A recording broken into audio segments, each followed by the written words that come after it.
সবাইকে নমস্কার জানিয়ে বলছি, প্লিজ দয়া করে কেউ কাউন্টিং এজেন্টরা এবং প্রার্থী ক্যান্ডিডেটরা তারা ভোটিং এলাকা ছেড়ে আসবেন না।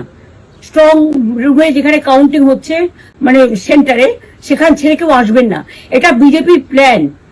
প্রথম 2-3 রাউন্ডে আমি কালকে থেকেই বলছি যে ওদেরগুলো আগে দেখাবে, আমাদেরগুলো পরে দেখাবে। এবং অনেক জায়গায় 2-3 রাউন্ড কাউন্টিং করার পরে প্রায় 100টা জায়গায় কাউন্টিং বন্ধ করে রেখে দিয়েছে।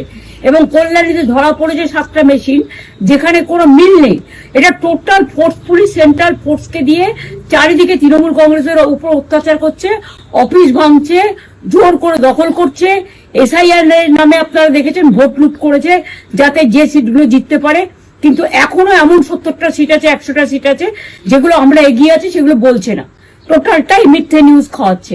আগে ডিআইসিও এই খবরগুলো দিত, কিন্তু তাকে কালকে চেঞ্জ করে দেওয়া হয়েছে। টোটালটাই ইলেকশন কমিশন নিজের ইচ্ছে মতো খেলছে, এবং সাথে কেন্দ্রীয় বাহিনীকে নিয়ে।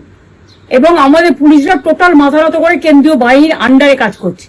সুতরাং আমি আমাদের কাউন্টিং এজেন্টদের, আমাদের সমস্ত পার্টির কর্মীদের বলবো, অত মন খারাপ করার কারণ নেই।